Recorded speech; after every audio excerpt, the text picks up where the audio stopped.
Hello everyone, welcome to the channel study with पूजा।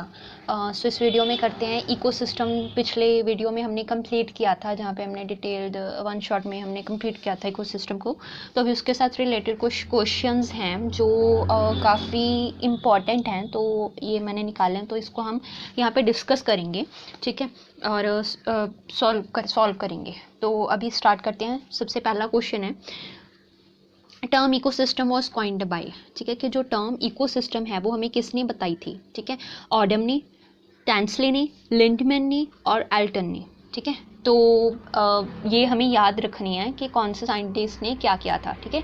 तो अगर आप लोगों ने ये वीडियो इकोसिस्टम के पहले देखी होगी तो आपको काफ़ी टॉपिक्स जो हैं वो क्लियर हो जाएंगे। तो अगर किसी ने वीडियो नहीं देखी है, एमसीक्यू करने से पहले वीडियो ज़रूर देख लो, ताकि आपका जो है वो थोड़ी टाइम में प्रॉपर चैप्टर भी रिवाइज हो जाए और एमसीक्यू करने भी आसान हो जाए, ठीक है। तो उसका लिंक डिस्क्रिप्शन में मैं दे देती हूँ।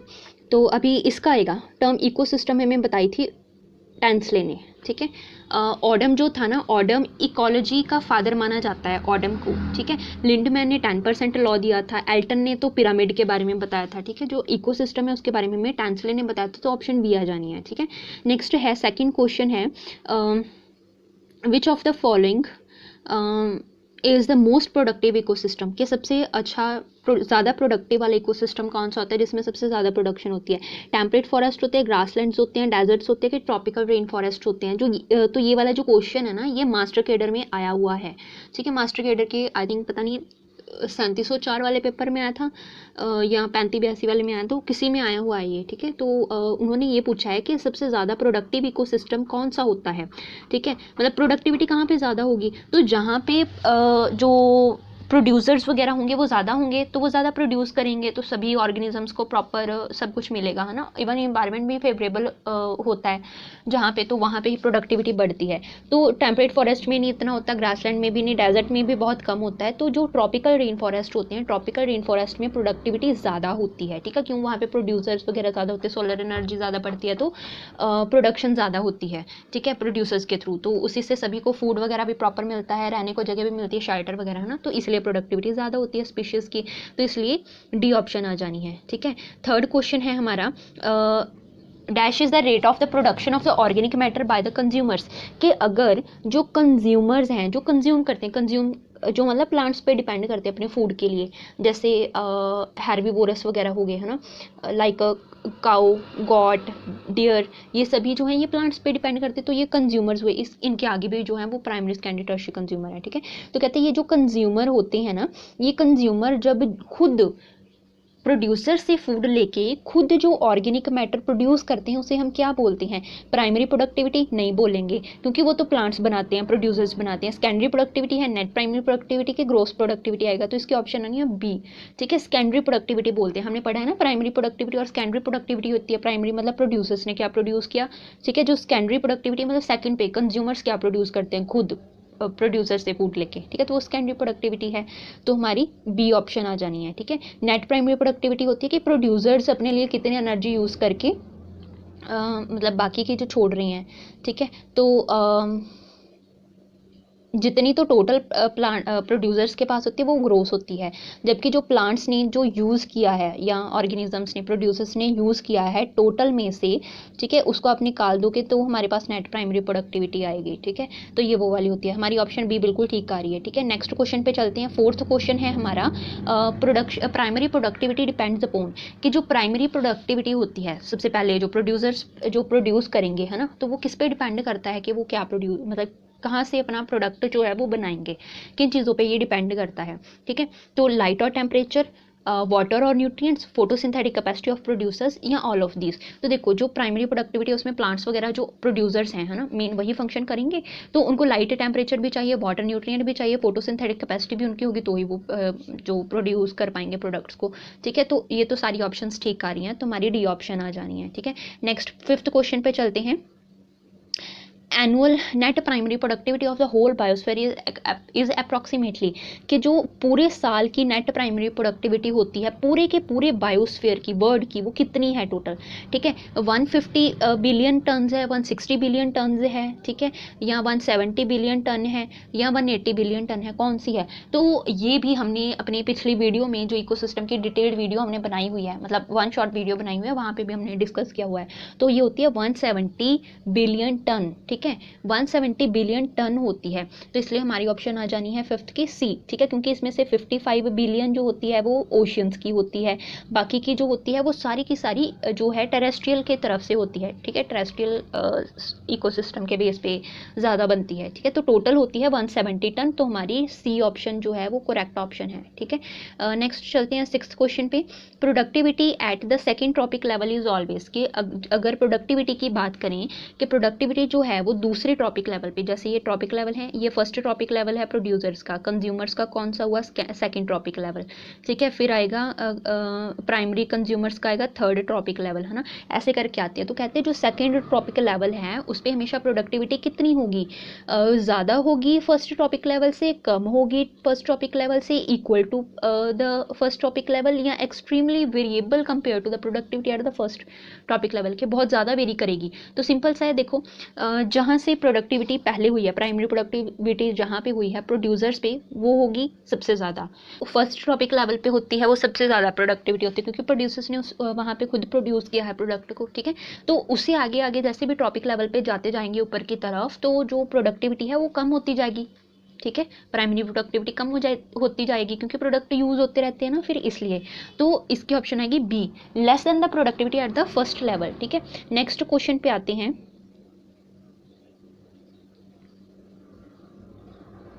सेवंथ क्वेश्चन है हमारा, rate of formation of the new organic matter by the rabbit in the grassland is, के जो ऑर्गेनिक मैटर रैबिट बनाएगा ग्रासलैंड में वो क्या है। अभी रैबिट क्या है, रैबिट है हेर्बीवोरस, हेर्बीवोरस किस पे डिपेंड करता है, प्लांट्स पे, यानी कि प्रोड्यूसर्स पे डिपेंड करने वाला है, क्या है, कंज्यूमर है, ठीक है, प्राइमरी कंज्यूमर जिसको बोलते हैं। तो प्राइमरी कंज्यूमर है, ये जो ऑर्गेनिक मैटर बनाएगा उसे हम क्या बोलेंगे, net productivity, secondary, net primary productivity की ग्रोस प्रोडक्टिविटी। कंज्यूमर्स जो जो प्रोड्यूसर्स बनाते हैं वो प्राइमरी है, जो कंज्यूमर्स बनाते हैं वो क्या है, सेकेंडरी प्रोडक्टिविटी है। तो इसकी भी ऑप्शन आनी है ऑप्शन बी, ठीक है, secondary productivity. Next eighth question है हमारा, the biomass available for the consumption by the herbivores and the decomposers are called, कि वो बायोमास जो के हेर्बीवोरस या डिकम्पोजर्स के कंजप्शन के लिए बचता है, अवेलेबल होता है, उसे हम क्या बोलते हैं, नेट प्राइमरी प्रोडक्टिविटी बोलते हैं, सेकेंडरी प्रोडक्टिविटी बोलते हैं, स्टैंडिंग ग्रोथ बोलते हैं, या ग्रोस प्राइमरी प्रोडक्टिविटी बोलते हैं। तो ऐसे के क्वेश्चन जो है इसके साथ मिलता जुलता क्वेश्चन भी मास्टर केडर में आया हुआ है, तो आपने ये प्रोडक्टिविटी वाला टॉपिक बिल्कुल अच्छे से कंप्लीट कर लेना है, ठीक है। तो क्या बोलेंगे इसको हम, तो इसकी ऑप्शन आनी है option A, net primary productivity, ठीक है। देखो क्यों कहा हमने, पहले होती है प्राइमरी प्रोडक्टिविटी, प्राइमरी प्रोडक्टिविटी में प्रोड्यूसर्स ने प्रोड्यूस किया, तो टोटल अमाउंट जो प्रोड्यूसर्स, सारी की सारी अमाउंट जो प्रोड्यूसर्स ने प्रोड्यूस की है वो तो ग्रोस प्राइमरी प्रोडक्टिविटी है। ग्रोस प्राइमरी प्रोडक्टिविटी में से प्रोड्यूसर्स अपने लिए भी तो थोड़ी एनर्जी यूज़ करते हैं अपनी प्रोसेसिंग करने के लिए, रेस्पिरेशन वगैरह करने के लिए, तो उसको हम अगर निकाल दें, उसको हम निकाल दें तो हमारे पास जो आता है वो है नेट प्राइमरी प्रोडक्टिविटी, यानी कि प्रोड्यूसर्स ने अपने लिए जो एनर्जी के तौर पर जो चीज़ जो प्रोडक्ट लेना था उसने वो लेके बाकी का सारा बाकी के ऑर्गेनिज्म को जो दिया कि हाँ आप यूज़ कर लो, तो वो होती है नेट प्राइमरी प्रोडक्टिविटी। तो हमारी ए ऑप्शन आ जानी है, ठीक है। नेक्स्ट क्वेश्चन पे चलते हैं। नाइन्थ क्वेश्चन है, rate of the conversion of the light energy into the chemical energy of the organic molecule in ecosystem, ठीक है, कि इकोसिस्टम के अंदर जो लाइट एनर्जी है हमारी, ठीक है, लाइट एनर्जी जो है मतलब सोलर एनर्जी जो है वो rate of conversion of solar light, मतलब जो सोलर लाइट है वो कन्वर्ट होके केमिकल एनर्जी में चेंज होगी, ठीक है, ऑर्गेनिक मॉलिक्यूल के केमिकल एनर्जी में वो चेंज होगी इकोसिस्टम में, ठीक है, क्योंकि लाइट को नहीं है तो सीधा सारे यूज़ कर सकते हैं, वो तो अपना फूड लेंगे, तो प्लांट्स लाइट को यूज़ करती हैं और उसको केमिकल एनर्जी में चेंज करते हैं। तो इसको हम क्या बोलते हैं, net primary productivity, gross secondary के ग्रोस सेकेंडरी प्रोडक्टिविटी। कौन सी प्रोडक्टिविटी बोलोगे आप, तो हमने इनिशियल लेवल पे सारा कुछ कंप्लीट किया हुआ है, ठीक है। इसकी ऑप्शन आ जानी है option B, gross primary productivity, ठीक है। तो प्लांट्स ने लाइट एनर्जी को यूज़ करके केमिकल एनर्जी में चेंज किया और खुद भी उसको थोड़ा यूज़ किया, ठीक है।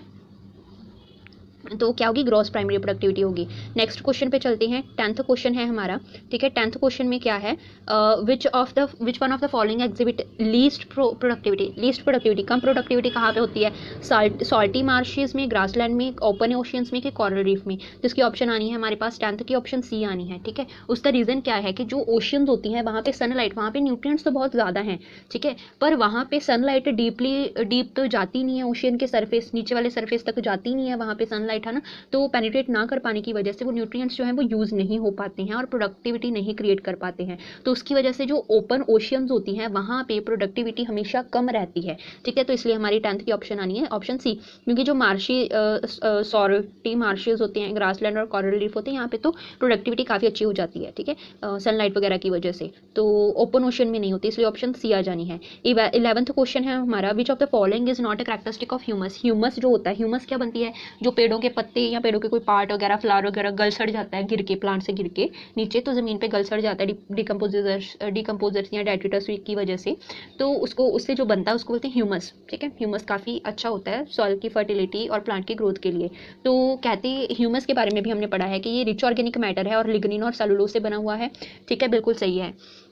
फिर है कि कोलॉइडियल सब्सटेंस है, मतलब एमॉर्फस सब्सटेंस है और न्यूट्रिएंट्स को अपने अंदर स्टोर करता है, बिल्कुल सही है। Highly resistant to microbial action, बिल्कुल जल्दी इसकी डिकम्पोजिशन नहीं हो पाती क्योंकि लिग्निन और सेलुलोज को तोड़ना आसान नहीं है, ठीक है। तो ऑब्वियसली सी ऑप्शन भी ठीक है। तो उन्होंने कहा कोई करैक्टरिस्टिक जो नहीं है वो बतानी है, तीनों तो हैं। फिर है कि it is further degraded by the process of humification, फिर से ह्यूमिफिकेशन होगी और ह्यूमस फिर से डिग्रेड होगी, नहीं ये नहीं होता है, ठीक है। तो कोई डिग्रेड करके बनी है, तो ये सारी ऑप्शन ठीक आ रही है। 4th जो है वो हमारी सही नहीं है, तो 11th की आ जानी है डी ऑप्शन, ठीक है। नेक्स्ट चलते हैं 12th पे, कहते हैं 12th पे क्या है हमारे पास बताया हुआ है, during the process of decomposition, ठीक है, कि डीकम्पोजिशन की प्रोसेस के दौरान, डीकम्पोजिशन क्या होता है, कॉम्प्लेक्स पार्ट का सिंपल पार्ट में कन्वर्ट होना with the help of decomposers, तो उसको डीकम्पोजिशन बोलते हैं, ठीक है। तो कहते हैं इस प्रोसेस के दौरान क्या होता है, कार्बन डाइऑक्साइड कंज्यूम होती है और ऑक्सीजन रिलीज होती है, या ऑक्सीजन यूज होती है, कंज्यूम होती है और कार्बन डाइऑक्साइड रिलीज होती है, कार्बन डाइऑक्साइड कंज्यूम होती है कि वाटर रिलीज होता है और कोई भी नहीं होती। तो इसमें अगर हम ध्यान से देखें तो जो डीकम्पोजिशन के प्रोसेस है उसमें जो डीकम्पोजर्स होते हैं वो ज़्यादातर एरोबिक होते हैं,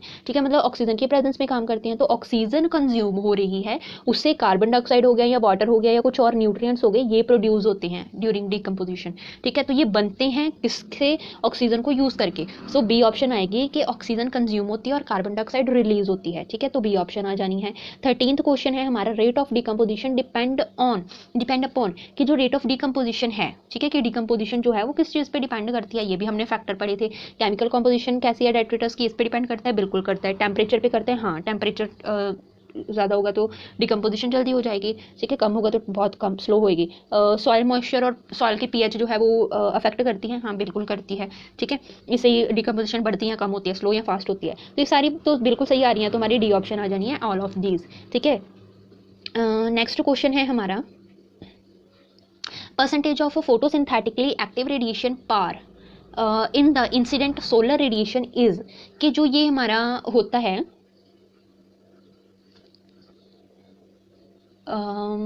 पार जो है, ठीक है, सोलर रेडिएशन का, सनलाइट का जो पार, फोटोसिंथेटिकली एक्टिव रेडिएशन होती हैं, ये कितनी परसेंट होती हैं, 1 to 5%, 2 to 10%, लेस देन 50% या अप्रॉक्सीमेट 100%। तो हम पढ़ते हैं 50% के आसपास होती है ना। तो हमारे इसके साथ रिलेटेड ऑप्शन कौन सी है, सी ऑप्शन है, ठीक है। तो 50% के आसपास हम पढ़ते हैं कि पार होती है, ठीक है। तो ऑप्शन हमारी आ जानी है, ऑप्शन सी आ जानी है 14th की, ठीक है।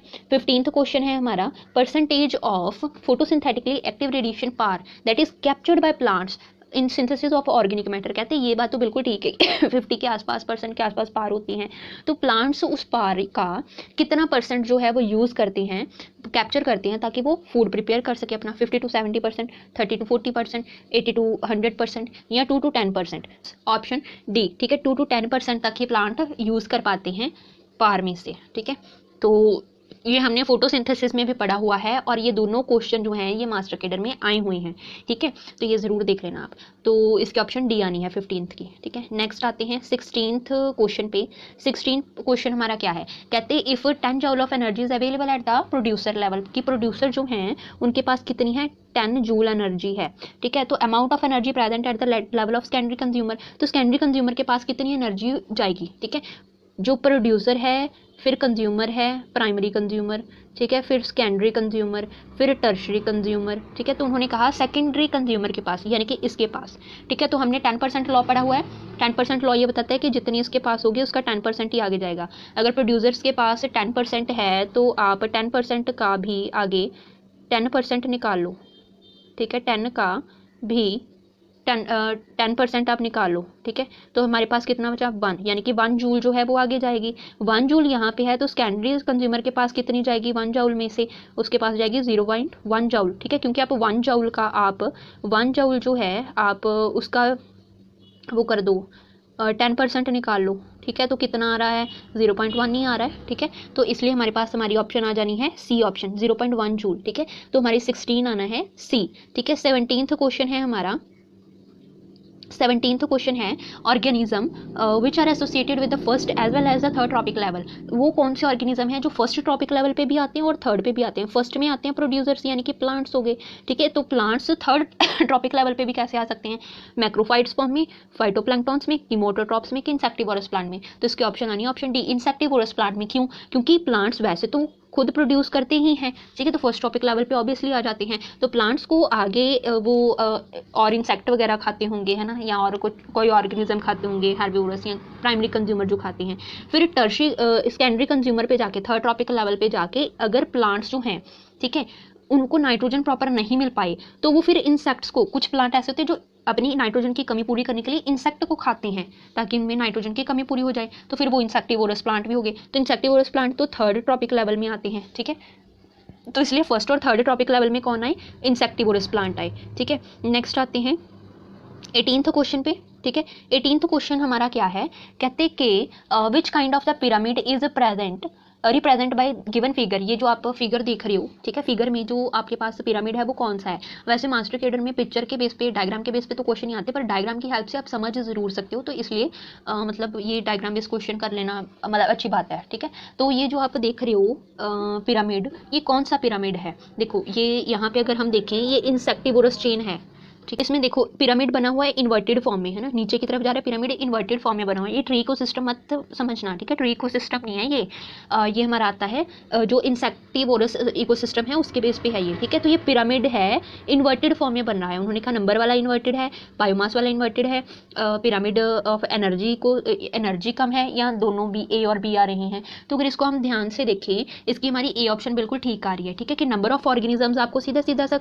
समझ आ रहा है। इन्वर्टेड फॉर्म है, इन्वर्ट क्या हो रहा है, नंबर ही तो इन्वर्ट हो रही है ना। तो इसकी ऑप्शन आएगी ऑप्शन ए, ठीक है, इन्वर्टेड पिरामिड ऑफ नंबर्स, ठीक है। तो ए ऑप्शन आ जानी है। नेक्स्ट हमारे पास 19th क्वेश्चन है, what kind of pyramid is represented by the given figure. जो आप फिगर देख रहे हो, इस फिगर में जो इकोसिस्टम है हमारे पास, ये कौन सा इकोसिस्टम है, फॉरेस्ट इकोसिस्टम है, ठीक है, पैरासाइट इकोसिस्टम है, बायोमास का है फॉरेस्ट इकोसिस्टम, या कोई रॉन्ग ही पिरामिड है। तो इसमें नंबर बेस पे है या बायोमास बेस पे है, तो ये हमारा बायोमास के बेस पे है। देखो नंबर्स तो यहाँ पे ज़्यादा हैं, उससे कम, फिर उससे कम हो रहे हैं, तो नंबर बेस तो ये है नहीं, नंबर ऊपर की तरफ बढ़ते तो आता है ना। तो ये नंबर बेस नहीं है, ये बायोमास के बेस पे है। बायोमास यहाँ पे प्रोडक्टिविटी यहाँ पे ज़्यादा थी, ये उससे कम हो रही है, ठीक है। तो इसलिए हमारी सी ऑप्शन आ जानी है। नेक्स्ट 20th क्वेश्चन है हमारे पास। 20th क्वेश्चन में हमारे पास क्या है, which of the following representation all show the pyramid of number in forest ecosystem. कि अगर हम फॉरेस्ट इकोसिस्टम की नंबर बेस पे बात करें, नंबर के बेस पे फॉरेस्ट इकोसिस्टम की अगर बात करें, तो ये किस पिरामिड को रिप्रेजेंट करेगा, इन्वर्टेड को करेगा, अपराइट को करेगा, ठीक है, स्पिंडल को करेगा कि इस शेप को करेगा, ठीक है। मतलब ये स्टेबिलिटी शो करता है ज़्यादातर, तो कौन सा शो करेगा, तो ऑब्वियसली इसमें स्पिंडल शो करेगा, ठीक है। ऑप्शन हमारी 20th की ऑप्शन आ जानी है ऑप्शन सी।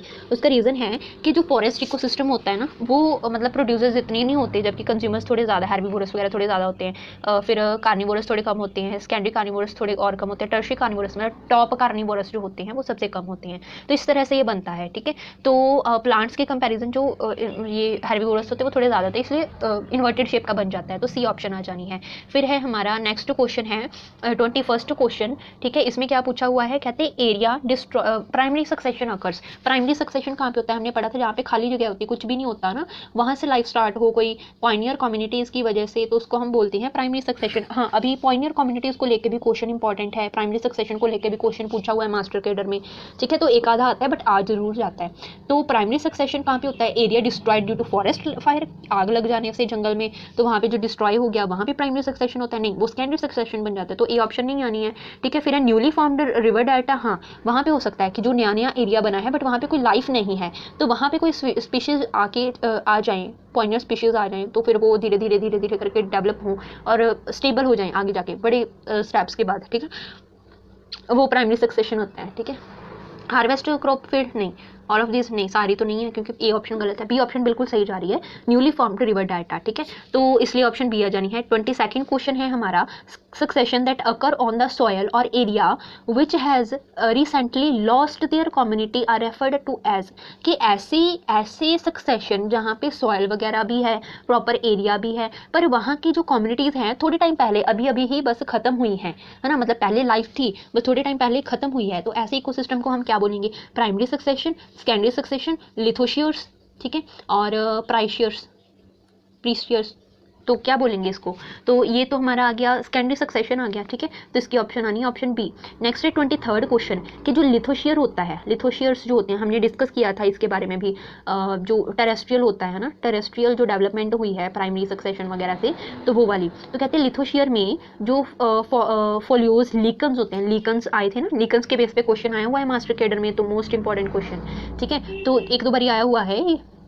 तो लिथोस्फीयर में जो लीकन्स हैं तो वो किसके लिए फेवरेबल कंडीशंस बनाते हैं, क्रस्टोज लीकन्स के लिए, मॉसेस या एनुअल ग्रासेस या पेरेनियल ग्रासेस, तो जो लीकन्स होते हैं उनकी हेल्प से मॉसेस ग्रो करते हैं, मॉसेस ब्रायोफाइट्स में आते हैं ना, लिवरवर्ट और मॉसेस, उसमें से मेन मॉसेस ग्रो करते हैं, मॉसेस से आके हर्ब्स, शर्ब्स, देन ट्रीज बन के प्रॉपर फॉरेस्ट इकोसिस्टम बनता है, तो हमारी ऑप्शन आ जानी है ऑप्शन बी, ठीक है। 24th क्वेश्चन है आगे, select the pairs of sedimentary biogeochemical cycles, कि जो सेडिमेंट्री बायोजियोकेमिकल्स हैं उनके बायोजियोकेमिकल साइकिल्स हैं उनके बारे में आप पेयर की फॉर्म में जो सही है वो बताओ। हाइड्रोजन और वाटर साइकिल का बोला है, फोस्फोरस और सल्फर का बोला है, कैल्शियम और मैग्नीशियम का बोला है, कार्बन और नाइट्रोजन साइकिल का बोला है, तो इनमें से कौन सा सही है, फर्स्ट सेकंड सही है, सेकंड थर्ड सही है, थर्ड फोर्थ सही है कि फर्स्ट फोर्थ सही है, तो हमारी इसकी ऑप्शन बी ऑप्शन आनी है, ठीक है। बिकॉज जो ये सेडिमेंट्री बायोजियो केमिकल है, उन्होंने बायोजियोकेमिकल में वैसे तो 3 होते हैं, गैशियस होती है, सेडिमेंट्री और मिक्स्ड होते हैं, ठीक है, 3 तरह के साइकिल होते हैं, तो उन्होंने हमें सेडिमेंट्री वाला पूछा है, ठीक है, सेडिमेंट्री बेस पे जो होता है, सेडिमेंट्री और मिक्स वाला मतलब बोला हुआ है, गैशियस को छोड़ के, तो हाइड्रोजन वाटर ये गैशियस वाला है, ये नहीं आएगा, ठीक है, कार्बन नाइट्रोजन ये भी गैशियस है, तो मतलब सेकंड और थर्ड स्टेटमेंट सही है हमारी, तो सेकंड और थर्ड में स्टेटमेंट हमारे बी में आती है, ठीक है, इसलिए 24th की आएगी हमारी बी ऑप्शन आएगी, ठीक है। 24th के बाद है हमारा 25th क्वेश्चन है, productivity is a rate of production of biomass expressed in term of, कि अगर rate of production of biomass की जो प्रोडक्शन है वो प्रोडक्टिविटी में देखनी है, एक्सप्रेस करनी है, तो हमने कहा था वो ग्राम पर मीटर स्क्वायर पर ईयर के बेस पे होती है, या किलो कैलोरी, ठीक है, या किलो कैलोरी पर मीटर स्क्वायर पर ईयर के बेस पे होती है, ऐसे ही होता है ना।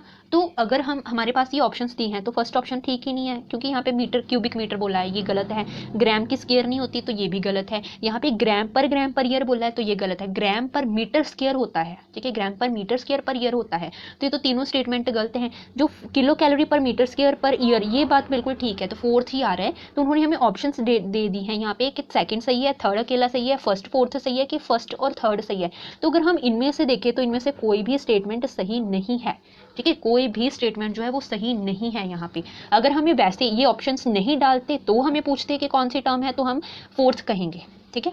अगर तो हमारे पास ये बायोमास एक्सप्रेस टर्म यहाँ पे टर्म्स वाला बोलेंगे तो हम ये वाला ज़रूर लिख देंगे, फोर्थ वाली ऑप्शन ठीक कर देंगे, पर अगर हमें ऐसे चूज़ करने को कि सेकंड है, थर्ड है, फर्स्ट फोर्थ है कि फर्स्ट थर्ड है, ऐसे करके तो इसमें से कोई ऑप्शन भी नहीं आ रही है हमारी, ठीक है। तो इसलिए 26th क्वेश्चन है आगे,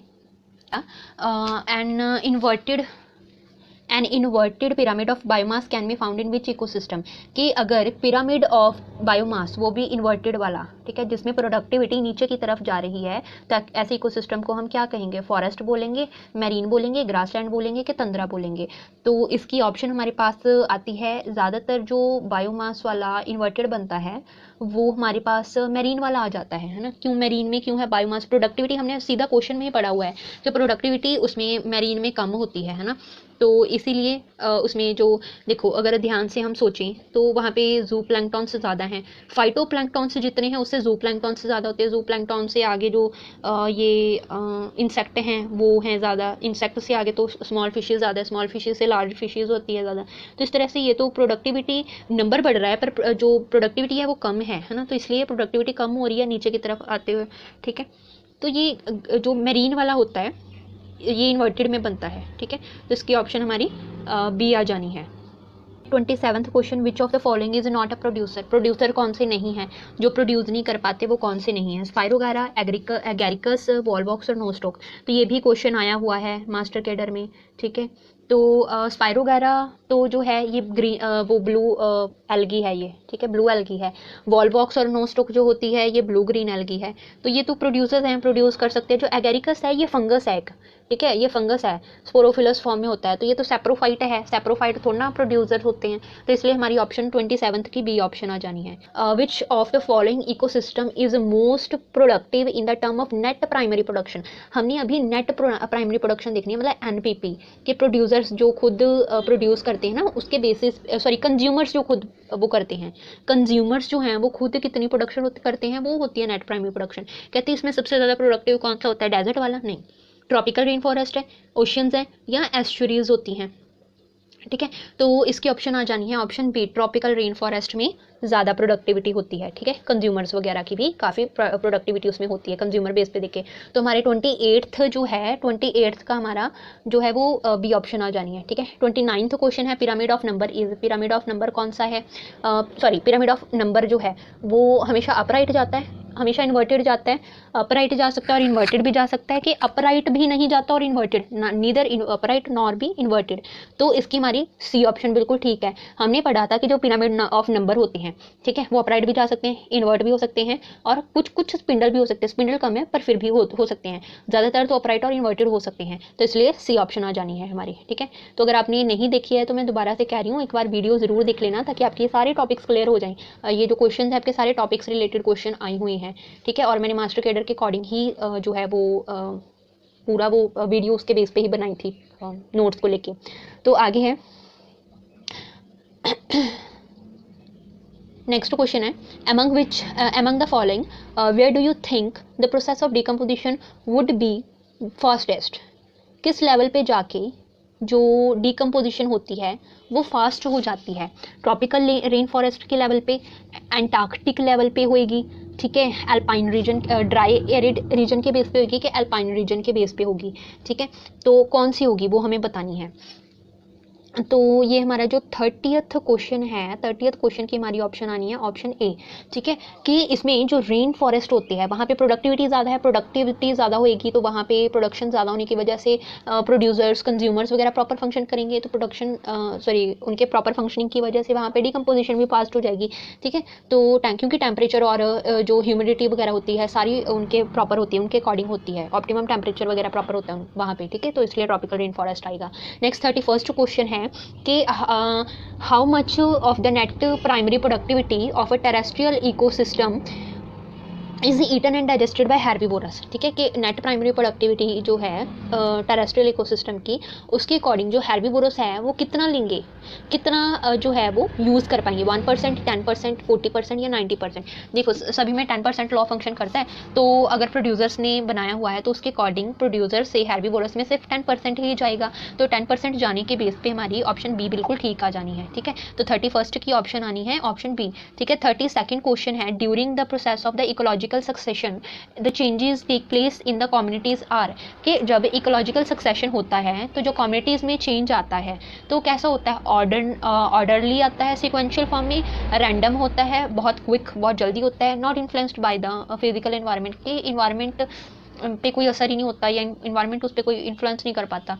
तो ये इसके ऑप्शन हमारी ऑप्शन ए आनी है कि ये ऑर्डर फॉर्म में सीराज पढ़ते हैं ना हम, सीरे डेवलपिंग कम्युनिटीज़ के बेस पे धीरे धीरे करके फिर स्टेबल कम्युनिटी बनती है पॉइनियर कम्युनिटी से इकोलॉजिकल सक्सेशन में। तो ये ऑर्डरली ऑर्डर बेस पे और सिक्वेंशियल बेस पे होता है और टाइम भी लगता है इसमें, ठीक है। तो इसकी ऑप्शन ए आ जानी है।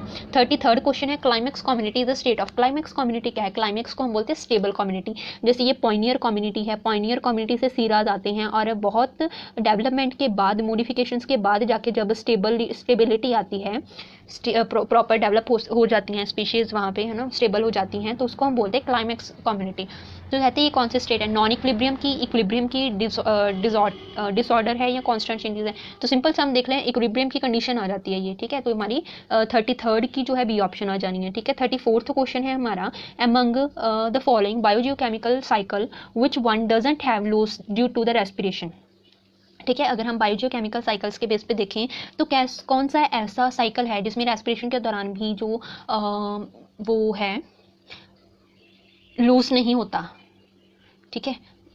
तो कौन सा होगा? क्या चीज़ लॉस नहीं होती है, ख़त्म नहीं होती है, कम नहीं होती है रेस्पिरेशन के दौरान भी?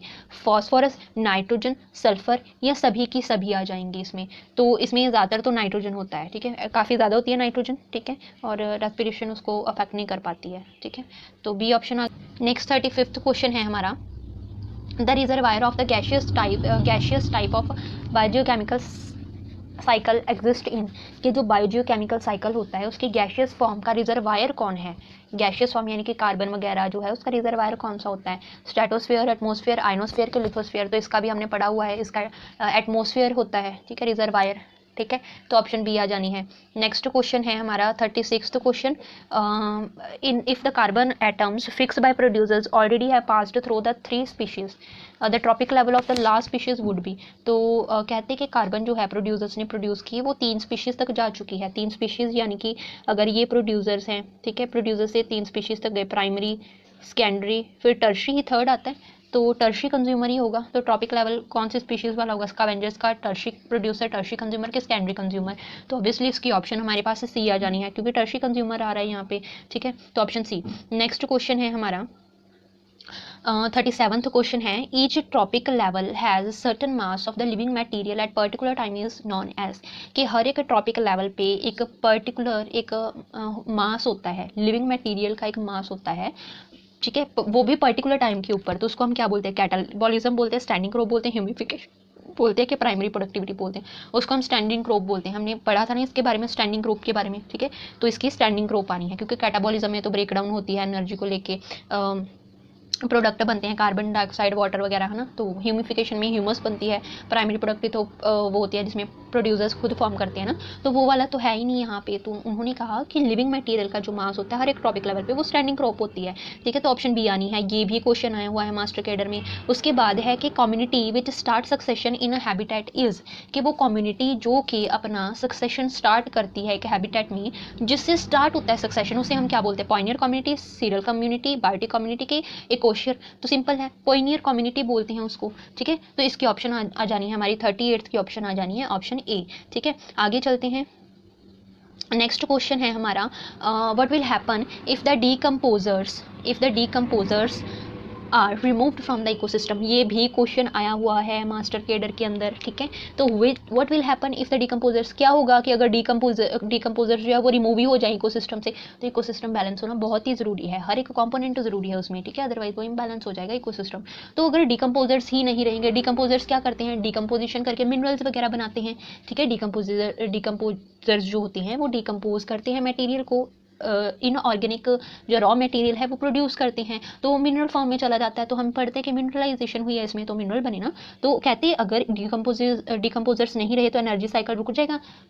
नहीं, एनर्जी साइकिल तो चलो चलता रहेगा, है ना। डीकम्पोजर्स एनर्जी थोड़ा ना प्रोड्यूस करते हैं। मिनरल साइकिल स्टॉप हो जाएगा कि कंज्यूमर जो हैं वो एब्जॉर्ब नहीं कर पाएंगे सोलर लाइट को, या rate of decomposition of minerals बढ़ जाएगा। तो बढ़ तो बिल्कुल नहीं सकता, डी ऑप्शन तो बिल्कुल ही गलत है, ये हमने कहा सही नहीं है। जो सी है उसमें तो देखो सोलर एनर्जी कहते वो कंज्यूमर्स एब्जॉर्ब नहीं कर पाएंगे, कंज्यूमर तो यूज़ करते नहीं, वैसे भी प्रोड्यूसर्स ही करते हैं, है ना। तो हमारी इसकी ऑप्शन आ जानी है ऑप्शन बी, ठीक है। नेक्स्ट क्वेश्चन है, the amount of energy captured by the photosynthesis minus the amount lost in the heat of respiration. देखो जो फोटोसिंथेसिस के थ्रू कैप्चर हुई वो तो जीपीपी है, ठीक है, माइनस जो अमाउंट हीट के दौरान रिड्यूस होगी, ठीक है। अगर इनको निकाल देंगे तो हमारे पास क्या बचेगा, माइनस करके हमारे पास क्या आ जाएगा, नेट प्राइमरी प्रोडक्टिविटी। तो ऑप्शन कौन सी आएगी, सीधी सी option C NPP, net primary productivity आ जाएगी, ठीक है। ना सेकेंडरी है, ना कंजप्शन एफिशिएंसी है, ना फोटोसिंथेटिक एफिशिएंसी है, क्या है हमारा नेट प्राइमरी प्रोडक्टिविटी है, ठीक है। तो 40th का क्या आना है आंसर हमारा net primary productivity. Next question पे चलते हैं। नेक्स्ट क्वेश्चन है हमारा 41st क्वेश्चन के if ecosystem is composed of only 3 trophic level, 3 ही ट्रॉपिक लेवल से बना हुआ है, ठीक है। तो then how much energy will be conserved at the third trophic level, ठीक है।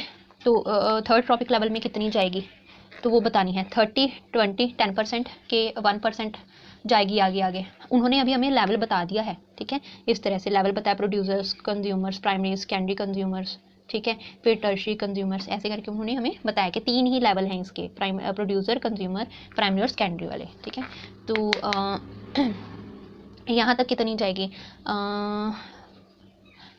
यहाँ तक जाएगी 1% तक जाएगी, ठीक है, क्योंकि हर एक में वो 10% करके अगर हम यहाँ पे 100% एनर्जी लगाते हैं तो 100 का 10% जाएगा तो 10% रह जाएगा, 10% का आगे 10% जाएगा तो 1% ही रह गया, ठीक है। तो थर्ड ट्रॉपिक लेवल में कितना है, 1% आ गया, तो इसलिए हमारी ऑप्शन आ जानी है ऑप्शन डी 1%, ठीक है।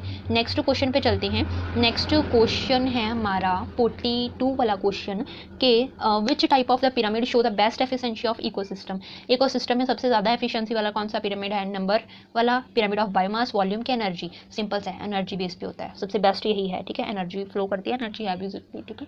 तो ऑप्शन डी आ जानी है 42 की ऑप्शन डी, ठीक है। 43rd क्वेश्चन है हमारा decomposition is a largely an, और एक क्या है ये डिकम्पोजिशन में सबसे ज़्यादा क्या चाहिए, कार्बन रिक्वायरिंग प्रोसेस है ये, ऑक्सीजन रिक्वायरिंग है, नाइट्रोजन रिक्वायरिंग है, के सल्फर, तो ऑब्वियसली ऑक्सीजन रिक्वायरिंग है, क्योंकि इसमें जो डिकम्पोजिशन में डिकम्पोजर्स होते हैं वो ज़्यादातर एरोबिक होती हैं, तो एरोबिक ऑक्सीजन को यूज़ करेंगे तभी तो कार्बन डाइऑक्साइड वगैरह या वाटर प्रोड्यूस कर पाएंगे, तो बी ऑप्शन आनी है 43rd की, ठीक है। नेक्स्ट 44th क्वेश्चन है हमारा, phosphorus is a sedimentary nutrient, this means it, कि जो फोस्फोरस एक सेडिमेंट्री न्यूट्रिएंट है, ठीक है, हमें पता चल गया अभी, है ना, कि सेडिमेंट्री साइकिल में आता है फोस्फोरस। तो इसका मतलब क्या है, ये फोस्फोरस जो है अभी इसको सेडिमेंट्री साइकिल में या न्यूट्रिएंट में क्या होता है, साइकिल धीरे धीरे चलता है, हाँ चलता है, never enter to atmosphere, atmosphere में एंटर नहीं कर पाता बिल्कुल, क्योंकि ये रॉक्स वगैरह में, अर्थ क्रस्ट वगैरह इसका रिजर्वायर ज़्यादातर होता है, ठीक है, तो इन्वायरमेंट में नहीं है जा सकता, वो गैशियस फॉर्म में ज़्यादातर जाते हैं, ठीक है, तो ये गैशियस नहीं है। फिर है settle as a sediment in the ocean, ocean में अगर ये डीपली पेनिट्रेट कर जाए तो वहाँ पे सेटल हो जाता है, क्यों, क्योंकि वहाँ पे लाइट नहीं यूज़ हो पाती, जा पाती और यूज़ नहीं कर पाती इसको, बिल्कुल ये भी ठीक है। तो ऑप्शन तो तीनों ही ठीक है, इसलिए हमारी ऑप्शन डी आ जानी है कि 44th का डी ऑप्शन के सारे सही आ रहे हैं, ठीक है। 45th क्वेश्चन पे चलते हैं कि which of the following is the most stable ecosystem, सबसे ज़्यादा स्टेबल कौन सा होगा, मतलब जिसमें वो फंक्शनिंग कम होगी तो खुद ही इकोसिस्टम ज़्यादा स्टेबल होगा। फंक्शनिंग किस में कम होती है, माउंटेन में, डेजर्ट में, फॉरेस्ट में कि ओशन में, फॉरेस्ट में तो ऐसे सबसे ज़्यादा होती है, तो ये नहीं आएगा। तो ओशियंस में सबसे कम होती है, तो जिसमें कम वो होती है प्रोसेस, वो ऑब्वियसली ज़्यादा स्टेबल होगा, तो स्टेबल इकोसिस्टम क्या है, ऑप्शन डी ओशियंस आएगा हमारा, ठीक है। तो 45th की ऑप्शन आनी है ऑप्शन डी। नेक्स्ट चलते हैं 46th क्वेश्चन पे, energy flow in an ecosystem is, energy flow कैसा होता है, हमने पढ़ा हुआ है एनर्जी फ्लो में कि एनर्जी फ्लो प्रोड्यूसर से कंज्यूमर की तरफ होती है, कंज्यूमर से प्राइमरी वाले से सेकेंडरी वाले की तरफ होती है, सेकेंडरी से टर्शरी वाले की तरफ होती है। तो ये इस तरह से काम करता है आगे आगे एक ही डायरेक्शन में, कभी देखा है टर्शरी सेकेंडरी को देगा, सेकेंडरी प्राइमरी कंज्यूमर को, या प्राइमरी प्रोड्यूसर्स को एनर्जी देता है, कभी नहीं, बैक फ्लो नहीं चलता इसका, एक ही डायरेक्शन में काम करती है। तो यूनी बाई मल्टी डायरेक्शनल के सारे, बिल्कुल भी नहीं, सिर्फ ए ही ऑप्शन सही है, मल्टी डायरेक्शनल है, ठीक है।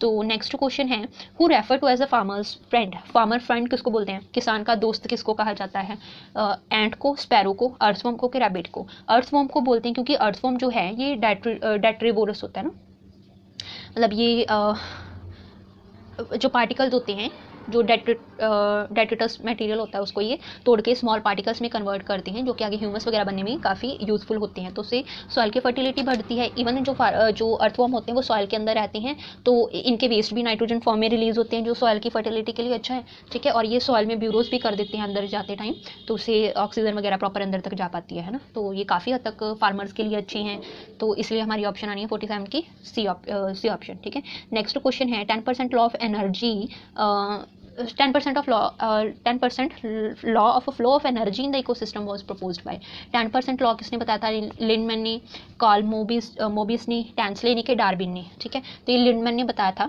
साइंटिस्ट पहले भी कहा मैंने, याद होनी चाहिए, तो ये हमें पता होना चाहिए, ठीक है। तो इसकी ऑप्शन आनी है ऑप्शन ए। नेक्स्ट है 49th क्वेश्चन हमारा, which one of the following is not a gaseous biogeochemical cycle in the ecosystem. कौन सा गैशियस फॉर्म में कहा है उन्होंने, ये जरूरी याद रखना, गैशियस फॉर्म में बायोजियोकेमिकल साइकिल कौन सा नहीं है, नॉट नहीं है, sulphur cycle, phosphorus cycle, nitrogen cycle और कार्बन साइकिल। तो ज़्यादातर हम देखें तो ए और बी ऑप्शन इसके दोनों ठीक आ रही हैं, ठीक है। पर जो सल्फर होता है ये कुछ हद तक मिक्स्ड फॉर्म में होता है, तो मिक्स्ड फॉर्म में है तो कुछ हद तक गैशियस फॉर्म में किसी ना किसी तरीके से जा सकता है अपने आगे के प्रोडक्ट तैयार करके, पर फोस्फोरस बिल्कुल ही नहीं जा पाता, बिल्कुल ही नहीं जा पाता है ना। तो इसलिए हम बी ऑप्शन को टिक कर लेंगे, ठीक है। तो क्योंकि ये फोस्फोरस जो है ये कम्प्लीटली सेडिमेंट में ही आता है, ठीक है, मिक्स्ड फॉर्म में भी नहीं आता, ठीक है। तो तीन होते हैं ना मेन, गैशियस फॉर्म में होते हैं, बायोकेमिकल साइकिल जो होता है 3 फॉर्म में होता है, ठीक है। तो एक होता है गैशियस फॉर्म में, एक होता है सेडिमेंट फॉर्म में, एक होता है मिक्स फॉर्म में। तो सल्फर वाला मिक्स फॉर्म में आ जाता है, तो ये भी नहीं आएगा, ये भी नहीं, ये भी नहीं आएगा, फोस्फोरस जरूर आ सकता है, ठीक है। तो इसलिए ऑप्शन डी आ जानी है 49th की। 15th क्वेश्चन है standing state of ecosystem is, कि जो स्टैंडिंग स्टेट है, ठीक है, स्टैंडिंग स्टेट जो है इसमें क्या होता है, लिविंग और नॉन लिविंग कंपोनेंट्स होते हैं, अकेले ही लिविंग कंपोनेंट्स होते हैं, नॉन लिविंग कंपोनेंट का टोटल वेट होता है, या कोई भी नहीं होता है, ठीक है। तो स्टैंडिंग क्रोप अलग चीज़ है, स्टैंडिंग स्टेट अलग चीज़ है। अभी ये स्टैंडिंग स्टेट का हमें पूछा हुआ है, आगे हम स्टैंडिंग क्रोप के बारे में पढ़ चुके हैं, ठीक है। तो ये स्टैंडिंग स्टेट की बात की, स्टैंडिंग स्टेट में जो जितने भी नॉन लिविंग कंपोनेंट का टोटल वेट होता है उसको हम स्टैंडिंग स्टेट बोलते हैं, ठीक है। तो इसलिए ऑप्शन सी आनी है। तो हमारा यहाँ तक ये काफ़ी क्वेश्चंस कंप्लीट हो गए। नेक्स्ट वीडियो में हम और क्वेश्चंस करेंगे और एक ये इकोलॉजी के आगे के टॉपिक्स भी कवर करेंगे। सो वीडियो अच्छी लगे तो लाइक ज़रूर कर देना, नहीं हो तो सब्सक्राइब कर दो ताकि आपको आगे की नोटिफिकेशन मिलती रहे। और हमारा टेलीग्राम चैनल है जहाँ पे इसके नोट्स मैं प्रोवाइड करती हूँ, तो आप टेलीग्राम का लिंक भी डिस्क्रिप्शन में है, तो वहाँ से क्लिक करके ज्वाइन करके अपने नोट्स ले सकते हो टेलीग्राम से। सो बाकी करते हैं नेक्स्ट वीडियो में। Thanks for watching the video.